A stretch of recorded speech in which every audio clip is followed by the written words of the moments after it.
show, Futurama, the main character, Fry, accidentally falls into a cryonics chamber during a prank pizza delivery call in the year 2000. He woke up in 2999 and realized his family was gone.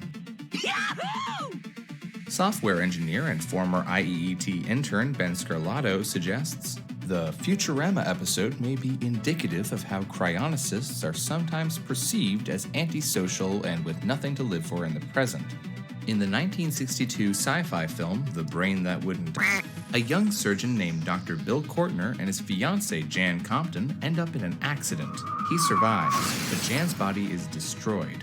Bill decides to keep Jan's severed head alive in an electrified petri dish, but he realizes she needs a new body, so he settles on glamour model Doris Powell.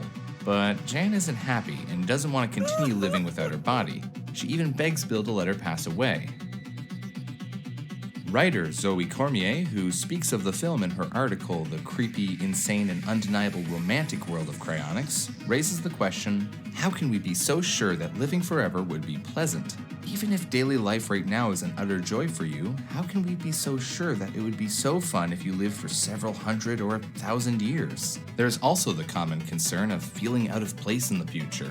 In the popular Marvel comic Captain America, Cap is frozen in the Arctic in the 1940s and wakes up in the modern day.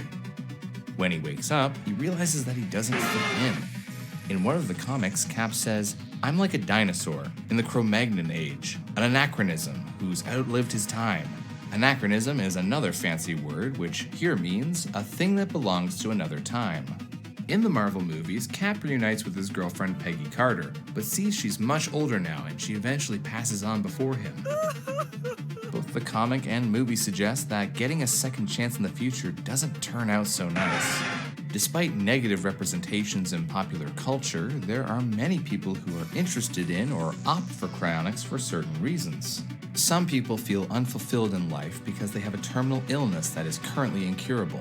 A 14-year-old girl that goes by JS was diagnosed with a rare form of cancer. She wanted to be cryopreserved and said, "I have been asked to explain why I want this unusual thing done. I am only 14 years old, and I don't want to pass, but I know I'm going to. I think being cryopreserved gives me a chance to be cured and woken up, even in hundreds of years' time."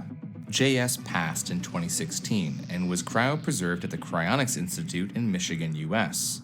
Others want to spend more time with their family. Victoria Stevens, a member of Cryonics UK, said, "I enjoy living.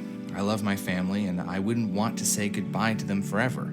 I just find living a joy, so why would I not want to continue?" As a member of Cryonics UK, Victoria signed up to have herself cryopreserved in the future. And someone on Reddit said, "I was primarily interested in cryonics for my parents, who I want to have with me for the next few centuries as well." Even famous people like Walt Disney were allegedly interested in being frozen. In a 1972 interview, Bob Nelson, president of the Cryonics Society of California, told Los Angeles Times Walt Disney wanted to be frozen. But Disney never got to the legal paperwork in time. Nelson clarified, "Lots of people think that the body's in cold storage in his basement. The truth is, Walt missed out. He never specified it in writing, and when he passed, the family didn't go for it. They had him cremated. I personally have seen his ashes. They're in Forest Lawn." Strangely enough, even after the interview, there was an urban legend that Disney's head was cryopreserved under Disneyland's Pirates of the Caribbean ride. The story must have changed, similar to a game of broken telephone. It started off with, "The body's in a cold storage in his basement," to, "Walt Disney is frozen under the Pirates of the Caribbean." In reality, Disney was cremated and interred at Forest Lawn Memorial Park in 1966. And you'll find out later why it would be inconvenient to cryopreserve someone under a Disneyland ride.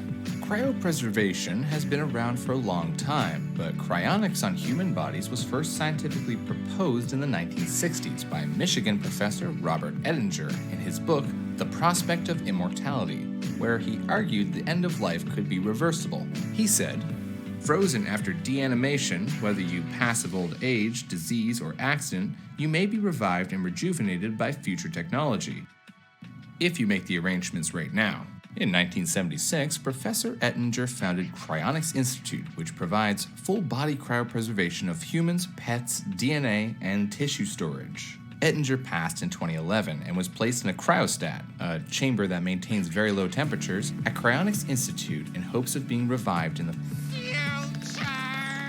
His mother and his first and second wives also reside in the same chamber.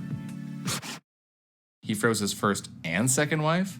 That'll be one hell of a reunion. I'll just be upstairs.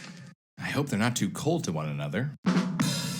Even though Ettinger was the pioneer of cryonics, he wasn't the first to open a cryonics organization. The first person to open a cryonics organization was Evan Cooper, and he founded the Life Extension Society in 1964. And a year later, LES offered to freeze one person free of charge. The Life Extension Society now has primitive facilities for emergency short-term freezing and storing our friend the large homeotherm. A fancy word which here means